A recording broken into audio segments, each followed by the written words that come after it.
This episode will continue to look at cannabis hemp's many uses, looking at its use as a fuel, its use in the manufacture of paper and plastic, and its use as a building material.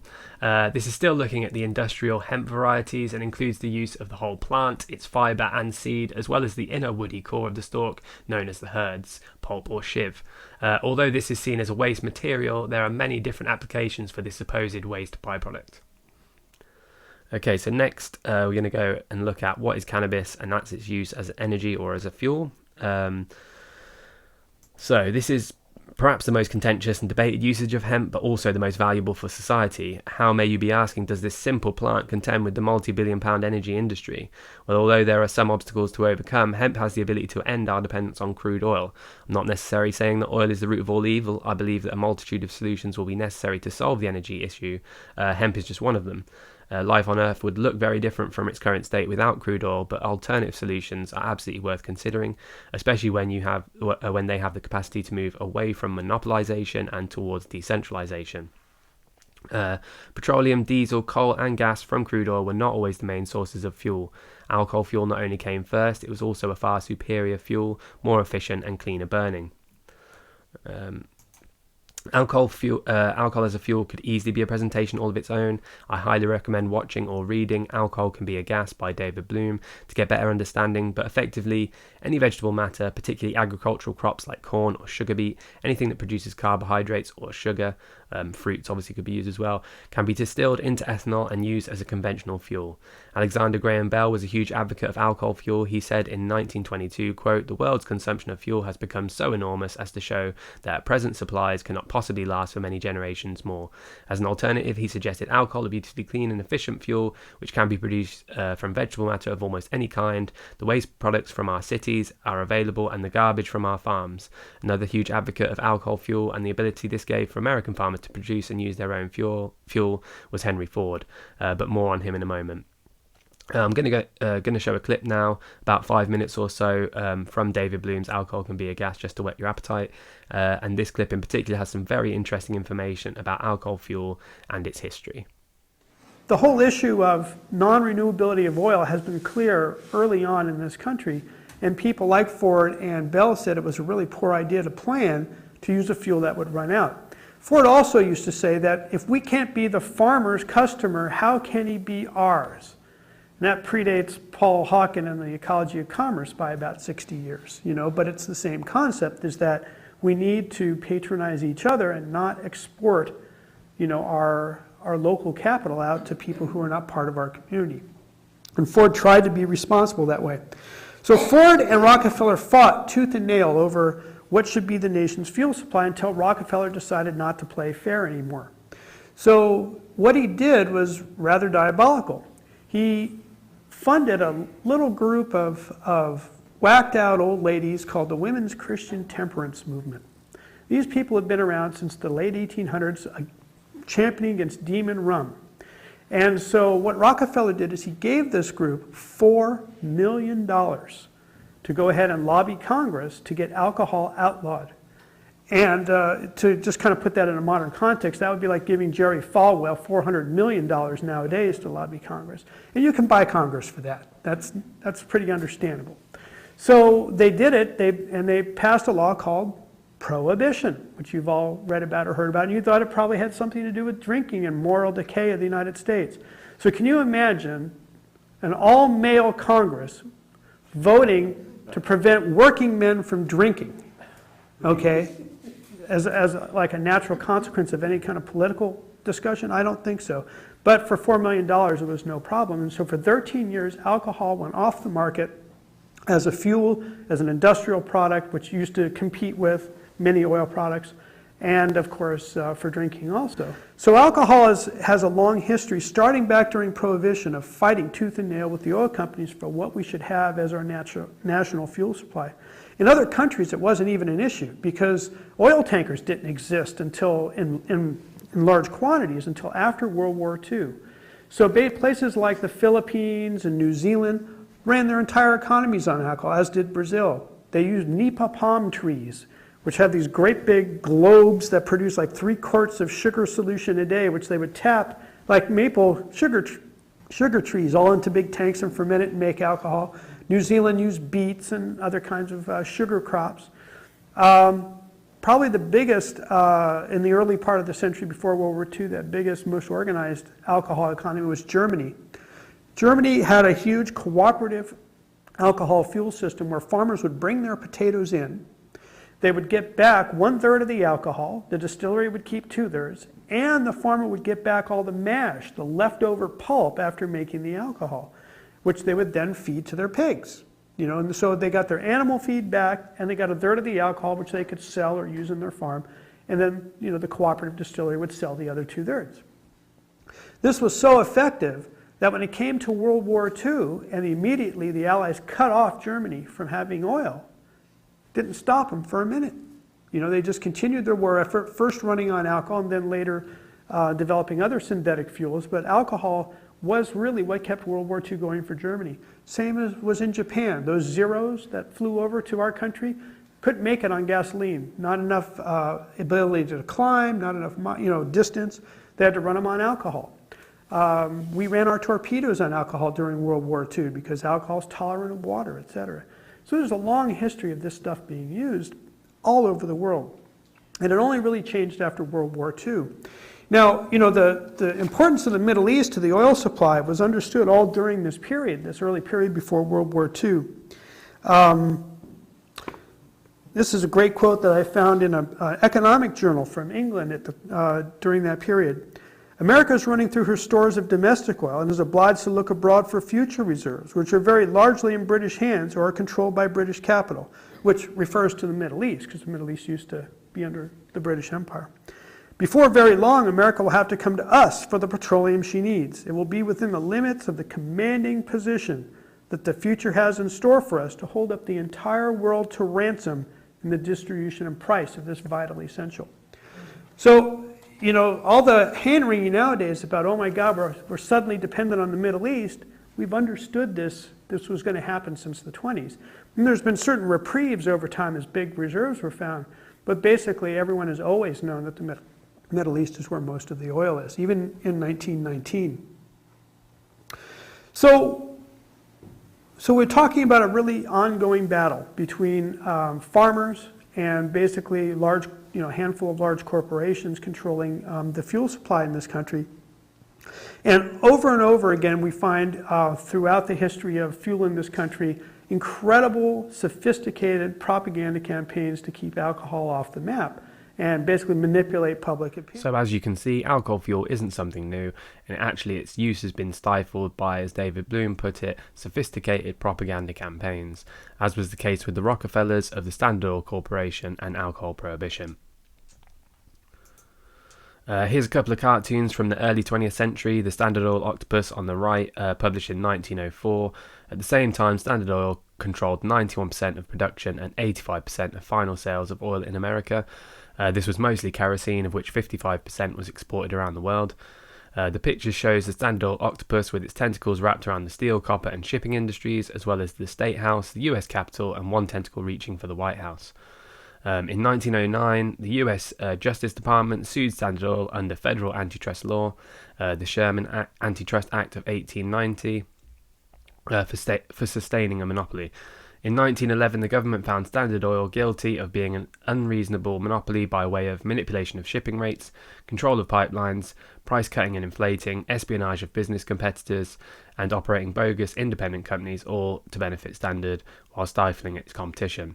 It was ordered to be broken up into 39 independent companies, the two largest, Standard Oil New Jersey, which became Exxon, and Standard Oil New York, which became Mobil, now merged into Exxon Mobil. J.D. Rockefeller, Standard Oil's president and founder, who was already retired by this time, owned a quarter of its shares and emerged from the dissolution as the richest man in the world, the United States' first billionaire, which at the time was equivalent to 3% of US GDP. Lucky Mr. Rockefeller. The cartoon on the left is from the Minneapolis Journal in 1906, showing a farmer producing his own alcohol for heat, power and light, similar to a couple of slides back with the cornfield producing the same. Looking over the wall is none other than John D. Rockefeller and Nelson Aldrich. The cartoon has Aldrich saying, free alcohol for the farmer? No, never. Why, next thing you know, they'll be raising their own oil to burn. And Rockefeller saying, why, that would be worse than inheritance tax. The takeaway here is that to the monopolists, anything that competes with the monopoly is a threat. Rockefeller was famously known to say, "Competition is a sin." Nelson Aldrich was a hugely influential politician and leader of the Republican Party, considered one of the big four key Republicans who largely controlled the major decisions of the Senate. He was also the chair of the National Monetary Commission, studying the Panic of 1907, which led to his namesake reform of the financial regulatory system, the Aldrich Plan. This ultimately became the Federal Reserve Act of 1913 and the creation of the Federal Reserve System. The same year, 1913, he sponsored the 16th Amendment, which led to the direct federal income tax and the creation of the IRS, then called the Bureau of Internal Revenue. This is some very important history that needs more examination than time allows in this presentation, so please look to the recommended reading section towards the end of this presentation to delve into this further. Just to mention briefly, to elaborate my point, the Federal Reserve System ultimately handed the control of the entire financial system to a small group of bankers with the ability to create money out of thin air, backed by nothing, and loaned with interest to the government, and with the help of the 16th Amendment, the ability for loans to be repaid by the implementation of an income tax on everyday people. The ultimate monopoly, you might say. And let's not forget the often disputed but nonetheless accurate quote from Mayor Amschel Rothschild, quote, "Let me issue and control a nation's money, and I care not who writes the laws," end quote. Or what was said on the 22nd of December 1913 by Congressman Lindenberg to the House of Congress after the passage of the Federal Reserve Act, conveniently whilst many congressmen, particularly those who rejected the act, were on their annual Christmas recess. Quote, "This act establishes the most gigantic trust on earth. When the President signs this bill, the invisible government by the monetary power will be legalized. The people may not know it immediately, but the day of reckoning is only a few years removed. The people must make a declaration of independence to relieve themselves from the monetary power. This they will be able to do by taking control of Congress. Wall Streeters could not cheat us if you senators and representatives did not make a humbug of Congress. If we had a People's Congress, there would be stability. The greatest crime of Congress is its currency system. The worst legislative crime of the age is perpetrated by this banking bill. The caucus and the party bosses have again operated and prevented the people from getting the benefit of their own government," end quote. Another interesting fact, Aldrich's daughter Abigail married John D. Rockefeller Jr., JD's son, who also went on to have who had sons that became powerful figures in American politics and banking, namely Vice President and New York Governor Nelson Aldrich Rockefeller and David Rockefeller, founder of the Trilateral Commission, Director of the Council on Foreign Relations, and Chairman and Chief Executive of Chase Manhattan Corporation, a globalist and monopolist if there ever was one, and one that I can't help quoting from his own memoirs, quote, "For more than a century, ideological extremists at either end of the political spectrum have seized upon well-publicized incidents such as my encounter with Castro to attack the Rockefeller family for their inordinate influence they claim we wield over American political and economic institutions. Some even believe we are part of a secret cabal working against the best interests of the United States, characterizing my family and me as internationalists and of conspiring with others around the world to build a more integrated, global political and economic structure, one world, if you will. If that's the charge, I stand guilty and am proud of it," end quote. Again, some extremely important history to delve into here, and some influential characters that have far more in mind than the monopolizing of some resources, but I digress. Back to fuel and another couple of important characters, Henry Ford and Rudolph Diesel. Henry Ford originally intended for his Model T to run on ethanol fuel. The inventor of the diesel engine, Rudolph Diesel, intended for his engine to run using, quote, "a variety of fuels, especially vegetable and seed oils. Like most engineers, Diesel realized that vegetable oils like hemp are superior to petroleum," end quote. It's worth noting here that there are different methods to extract these fuels from hemp and other plants, and also different parts of the plant that would be used. Generally, all fuels from plant sources are referred to as biofuels. Rudolph Diesel's engine would be made from the oil would be made to run from the oil of the hemp seed. Traditionally, thinned hemp seed oil would have been used in lamps and for cooking or heating. This oil can be very easily converted into a petroleum diesel-like fuel with the simple addition of a little methanol. It would have a similar boiling range, viscosity and power output, but with reduced carbon monoxide and 75% less soot and particulate. Rancid oil could also be used, as it is not intended for consumption, and as the seed is the only part of the plant used to produce the oil, the rest of the plant stalks and seed cakes could be used to make another type of fuel or other aforementioned products. Quote, hemp seed contains 30% by volume oil. This oil makes high-grade diesel fuel oil and aircraft engine and precision machine oil. Remember, throughout history, hemp seed was made into fuel oil. The genie's lamp burned hemp seed oil, as did Abraham the Prophet and Abraham Lincoln's. Only whale oil came near hemp seed oil in popularity for fuel, end quote. So the limiting factor in this type of fuel from oil is the fact that other markets nutritionally, as a lubricant and in fabrication, are more profitable than 50 gallons of fuel per acre. However, if farmers were able to produce this fuel in-house, it would help to reduce costs and increase profits overall at the same time as working wonders on their soil. Just to go through the slide here. So on the left, we've got Henry Ford here with his Model T below, and on the right, we have Rudolf Diesel with his diesel engine below. And then in the middle here, this is just... this is from Ford.com, and this isn't on their website anymore, so I had to go back on the Wayback Machine to the 15th of May 2006, and in this section about ethanol vehicles, it says, Ford's interest in using ethanol as an alternative fuel goes back to the days of Henry Ford. Ford planned to use ethanol as the primary fuel for his Model T, however the less expensive gasoline emerged as the dominant fuel. The reason I've included that is just because there's a lot of skeptical websites and things online talking about how Henry Ford never intended to use ethanol. So I just thought I would take that straight from the horse's mouth there. Okay, other types of fuel can be produced using biomass, simply meaning all biological produced matter. Any type of plant matter can be used to make fuel, and if you've been paying close attention, the world's number one biomass resource is, you guessed it, hemp. The biomass would generally be the plant's stalks and leaves, of which the inner core, that is mainly cellulose, would be enzymatically or bacteriologically broken down into starches and from there fermented into alcohol fuels. This is similar to many other crops, including grains and fruits, anything that contains starch or sugar. Biomass can also, through a process called pyrolysis, applying heat to organic material in the absence of air, be turned into almost every form of energy currently in use. It can produce sulfur-free methanol fuel to replace petroleum, sulfur-free charcoal to replace coal, non-condensable gases, as well as other chemicals important to industries such as acetone, ethyl acetate, tar pitch, and creosote. The methanol created from hemp can produce in 4 months up to 10 tons of sulfur-free liquid methanol fuel per acre. Quote, the hemp plant offers everyone who has access to a piece of land the opportunity of growing oil wells, with an output equivalent to around 1,000 gallons of methanol per acre. Farming only 6% of continental US acreage with biomass would provide all of America's gas and oil energy needs and end our dependence on fossil fuels, end quote. So on the slide here is just a couple of examples. On the left is that pyrolysis that we were talking about, and then this one is also a different type of biorefinery, and again it's just all these different fuels and oils and other various things that would be usually made from oil just being made from plants. Also this on the left here, this one also has like a biochar collection, which again is something that's being talked about a lot in terms of carbon sequestering. Okay, after 1937, when hemp and cannabis was effectively outlawed in the US, Henry Ford grew hemp on an estate at Iron Mountain, Michigan, to prove the cheapness of methanol production, and created a biofueled and fabricated car he, quote, grew from the soil. Its plastic panels with an impact strength 10 times greater than steel, end quote.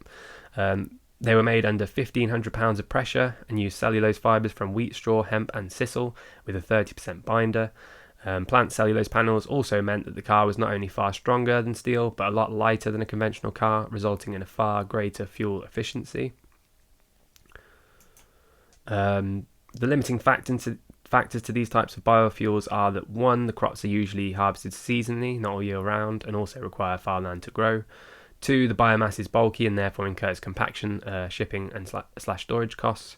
3, the infrastructure would be needed for large-scale application, processing and pyrolysis plants, etc. 4, the other uses of hemp, oil and cordage are currently more profitable than its use as a fuel. Okay. However, these factors aside, hemp is still undoubtedly an incredibly useful source of energy when it's considered how much land is unused or intentionally left fallow, when you consider the environmental concerns of crude oil and coal that are never factored into the true costs of conventional fuels, also the ability for farmers and landowners to produce fuels locally, and that every byproduct or every bit of waste of the hemp plant, not to mention many other types of waste byproducts, can be used in some form to create energy. It's a no-brainer that hemp, along with other annual crops and waste byproducts, could drastically alter our dependence on foreign oil, and the associated bloodshed that often accompanies its acquisition. and help to reverse the environmental concerns associated with petroleum or coal-based energy sources. Lastly, you might have heard me mention hemp being the number one CO2 sequestering plant on Earth. As it grows, the CO2 that is taken from the air and into the plant is the same amount of CO2 that would be produced from the burning of the fuel it created. This is what you would call ecological balance. Moving on to the next use, this is cannabis as paper.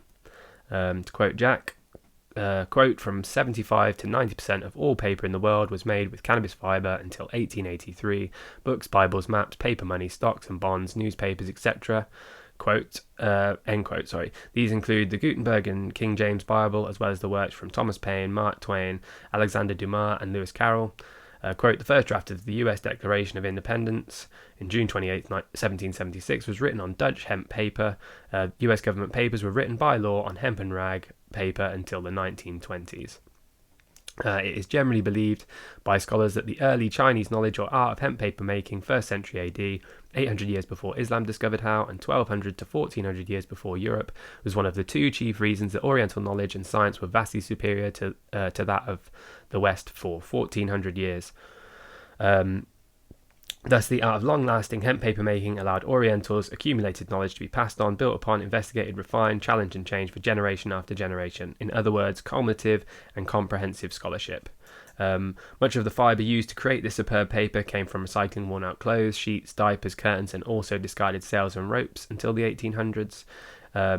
Quote, hemp fibre or rag paper can be torn when wet but returns to its full strength when dry. Rag paper is stable for centuries, barring extreme conditions. It will almost never run out, end quote.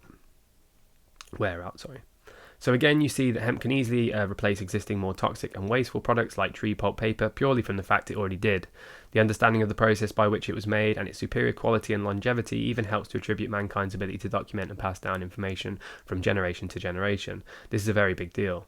Not only was this plant seemingly almost symbiotic with humanity, being the first cultivated agricultural crop, in terms of its use as a food, medicine, energy and fibre crop, it could also be responsible for humanity's ability to document its history. This rag paper, which is mentioned in the above quotes, was made from hemp fibre, again the same part of the stalks we were referring to in the section on hemp as a textile.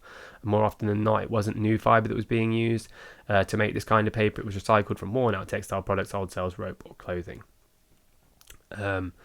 So yeah, just to go through these pictures, obviously on the left is the Declaration of Independence. In the middle here is just a $10 bill. It's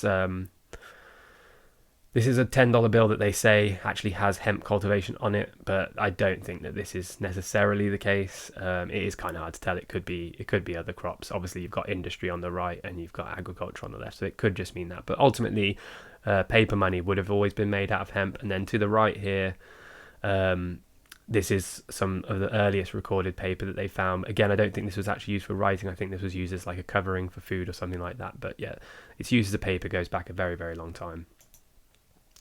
The fibre wasn't the only part that could be used in paper making. The hurds, the inner part of the stalk made up of cellulose, could also be used. In 1916, a new process invented by the USDA, the United States Department of Agriculture, sought to create paper out of the hurds, or pulp, the inner woody core that makes up to 77% of the stalk's weight. It was then considered a waste byproduct of the fibre stripping industry. Quote, if the hemp pulp paper process of 1916 were in use today, it would replace 40 to 70% of all paper, including corrugated boxes, computer printout paper and paper bags. Pulp paper made from rags or machined from 60% to 100% hemp hurds is stronger and more flexible than paper made from wood pulp and makes a less expensive, more ecological paper and a better one, end quote. So, the hemp stalk wraps one of nature's longest and strongest soft fibres around a woody core containing about 1/3 cellulose, the organic compound used to manufacture paper, plastic, film, rayon, etc. Hemp paper is far superior to wood pulp paper in quality and is up to 80 times more recyclable. Not to mention 1 acre of hemp produces the same amount of 4.1 acres of trees. In the production of paper from tree pulp, sulfur-based acids and dioxins that in turn create chlorine bleach are used. These dioxins and chlorine as runoff add to soil degradation, water pollution, and in the US, this agricultural pollution accounts for more pollution than all municipal and industrial sources combined. An interesting fact is that the botanist in charge of plant investigation who wrote Bulletin 404, Lester Dewey, actually grew hemp on land which became the site where the Pentagon currently stands. on the slide here, this is just a table from that bulletin, again, just showing that ultimately hemp can produce 4 times the amount of fibre when compared to trees. It is insane that everyday products like printer paper, cardboard packaging and toilet paper are made from trees with its associated pollutants, when we can produce all of these products from a crop that takes months, not years to grow. Now moving on to hemp as a use for plastic. The cellulose and hemicellulose core of a cannabis plant, hurds or shiv, are biodegradable organic polymers that can be used to produce plastic and other associated products that are traditionally produced from oil and have detrimental environmental concerns. As mentioned earlier, Henry Ford experimented with a car made with the biocomposite plastic panels from 70% cellulose fibres, from wheat, straw, hemp and sisal, and a 30% resin binder.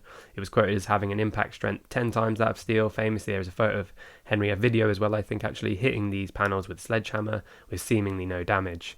The modern automotive industry has followed in Ford's footsteps. Hemp composites are stronger, lighter, cheaper, recyclable, biodegradable and easy to work with when compared to carbon fibre or fiberglass. Lotus has used hemp composites in body panels and spoilers, as well as other manufacturers like Mercedes and BMW using them for door and instrument panels, columns, seat backs, boot linings and floor consoles. There's also a Dutch company that produces an electric scooter with a frame constructed from natural fibres, 90% hemp and 10% flax bonded with an organic resin. If you want to check that out, it's called the van.eco, spelled EKO, and it's the BE.E scooter. There really is no limit to the ability of these biocomposites to replace current uses for plastic. In the construction industry, panels for roofing or cladding, PVC window frames, pipes and guttering can be made from these composites from plants. In the manufacturing industry, plastic packaging of all types can be replaced with a product that is completely biodegradable, as well as many other household products currently made from conventional oil-based plastics. It's also worth mentioning that the majority of paints and varnishes that are currently made with synthetic petrochemical oils would have originally been made using hemp and flax or linseed oils. Quote, in 1935 alone, 116 million pounds or 58,000 tonnes of hemp seed were used in America just for paint and varnish, end quote. Not related to its use as a plastic, but the great masterpieces of Van Gogh, Gainsborough and Rembrandt and others were painted on hemp canvas and predominantly with hemp oil paints. Quote, a strong, lustrous fibre, hemp withstands heat, mildew, insects and is not damaged by light. Oil paintings on hemp and or flax canvas have stayed in fine condition for centuries, end quote. Okay, now we'll move on. And this is hemp's use as a building material. I've already mentioned a few uses in the previous section about hemp being used in the construction industry. Hemp can be also used as a building material. It is a great insulator for heat and sound, but also breathable. It's fire retardant, resistant to mold and pests, carbon neutral or negative, and has none of the toxic elements associated with many building materials. Hempcrete is a type of cement created using the hurds, the inner core of the hemp stalk, mixed with a binder such as lime. It is easier and safe to work with when set, is as strong as cement depending on the percentage of hurds. To binder, it can create various grades of hempcrete for different applications, a lightweight for insulation, a stronger mix for wall and floor hempcrete, and even an equal mix for use as a hemp plaster. Hempcrete can be made into blocks and used in the same manner as breeze blocks, and there are even companies that build prefabricated panels for easy installation. Chipboard or particle boards can also be made out of the hurds. Again, this is mostly using the hurds, but the fibre can also be used in biocomposites and for certain types of insulation. The hollow fibres create the perfect air trap. Similar to the clothing made from hemp, this breathable, wicking characteristic of hemp also applies to buildings made from hemp. As opposed to completely sealed buildings where moisture and toxins can be trapped, leading to mould and other issues, hemp-made buildings breathe and have an amazing ability to regulate temperature and humidity. Adnams Brewery has a large hempcrete warehouse that creates the perfect environment, the humidity and temperature to keep their beer optimal without the need for additional heating or cooling systems. A quote from the great documentary called The Hemp Solution about hempcrete houses, quote, in just 14 weeks, 1 hectare can produce enough hemp to build a house. While growing this hectare of hemp would have absorbed 18 tons of CO2, which becomes locked into the walls of the hempcrete house. Including all factors, hempcrete houses are considered carbon negative, while the building of a conventional house produces around 450 tons of CO2, end quote. An abundance of other furnishings can also be made out of the fibre, such as carpet, underlay, curtains, furniture covers and bedding, etc. Just to go over these pictures then. So to the left here at the very bottom, this is the hurd. This is that inner woody part that's broken up into pieces. Above that is a hempcrete block that I actually made. So that was just mixed with lime and then left to set, and it goes solid. On the right of that, you can see the blocks actually being used to create the home. Again, this isn't a load-bearing, hempcrete isn't load-bearing, so you do have to have a wooden frame and then use the hempcrete on top of that. Below that is it's a farm, it's called Margent Farm in the UK, and they actually produce these sort of cladding materials from hemp fibre. To the top right here is Adnams Brewery that I was talking about. I believe this was the largest hemp-made building in Europe at the time. I'm not sure if that's still the case. And below that is different types of fiberboard and insulation also made from hemp. Okay, so another couple of uses that don't really fit into the other categories. One is more recent discovery using the waste byproducts of the fibre processing of hemp, the hurds. Obviously, you've seen there are many uses for this supposed waste byproduct. And this is as a battery, or more accurately, as a supercapacitor. The hurds can be heated and then the lignum and semicellulose dissolved, which leaves carbon nanosheets similar to pseudo-graphene structures. This process is called hydrothermal synthesis. Again, this can be done with other waste byproducts and is 1/1000th of the price compared to graphene nanosheets. Although this all sounds amazing, it's worth understanding that supercapacitors will not replace lithium, at least not at this stage of development. Supercapacitors have a lot going for them, especially when they are made from waste byproducts, as they're a lot more environmentally friendly when compared to lithium. They also can charge in seconds, can provide large amounts of energy instantly, have no internal parts, which means they can provide limitless life cycles. They can charge and discharge in a large range of temperatures, and they're a lot safer than lithium. If you've seen the fires associated with lithium batteries, it can be next to impossible to put them out. In many ways, these supercapacitors have the opposite characteristics of lithium. Where lithium excels is its energy density. Supercapacitors do not have the ability to store as much energy when compared to other sources. This means it currently has limited applications. Where bursts of large amounts of energy are needed, supercapacitors are ideal, but currently for large storage capabilities they are not. A good example would be in a hybrid bus, which also has a regenerative braking system. This would allow very quick energy harnessing during the braking to quick energy outputs for accelerating. Also, as these types of technologies and cheaper graphene or battery alternatives like these made from hemp and other waste products progress and the energy density can be increased, these supercapacitors could completely revolutionize the industry, and not just for personal electrical devices and EVs, but the renewable and conventional energy markets as well. Another use not easily defined in the other categories is hempstone. As can be seen on the right, this is something that was traditionally called Zelfo, developed in the second half of the 19th century, essentially reviewing technologies for paper mache, but without the use of any additional binder, as we have seen in other composites like Henry Ford's plastic car. Raw materials such as hemp, flax or waste paper can be used, anything with a high cellulose content. Hempstone is simply Zelfo using hemp fibres. The hemp fibre is ground down and water is added to create a microfibre pulp that is about 90% water to fibre. Pigments can also be added for colour at this point. This is then sprayed onto a cast or mould and left to dry for a few days, as can be seen on the picture in the bottom right. At this stage, the material is very coarse from the natural evaporation of the water and the plant fibres. It can be brushed or sanded depending on the desired finish. Due to the strength of hempstone, an angle grinder is often used for this, and then painted with oil paint and finished with shellac. The end result creates an extremely light and strong material that can be used for various applications. It's mainly been used for making musical instruments currently. This material is very strong and also very hard to scratch or dent. It was used and perfected by Norbert Schmid from Austria, considered the hempstone expert, who makes mainly didgeridoos, djembes out of hempstone. You can see an example of one of his djembes on the right here. Please go check his website out at the bottom of the slide for more information. Also on the left is a hempstone guitar from Cannabis, designed and created by Jacob Frank. He also has a great video on the Cannabis YouTube channel titled Hemp plus Water equals Hempstone, a natural composite material, which shows some examples as well as the process for making hempstone. These are the two people that we can see spraying the hempstone in the bottom photo there. So if you're in the market for a didgeridoo or a djembe or a guitar, why not consider buying a hempstone one and supporting them?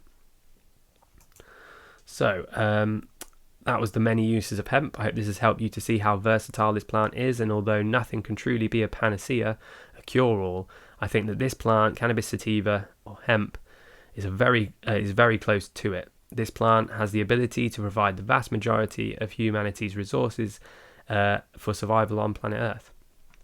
The long historical use of hemp and the value it added is also why many places, particularly those involved in hemp cultivation or distribution, are named after hemp.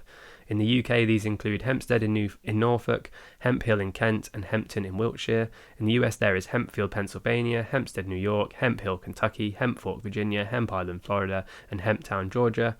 This also being the case in much of Europe. In Italy, there is Canapina, named directly after Canapa, which is hemp, which was a major centre for processing hemp, as well as Canamares in Spain, which features hemp in their coat of arms, and was also historically a key production hub. France has Cheneveres les Louvres and Cheneveres sur Marne, both with hemp depicted in their coat of arms, and many other in Eastern Europe and Scandinavia. Bulgaria even had a village Konop, which is hemp, and an ancient port Konopa from 1920 AD that reflects its long-standing hemp traditions. Now you have seen all that cannabis hemp can do for us in providing the vast majority of our everyday needs. The next episode will look at the reasoning behind its prohibition.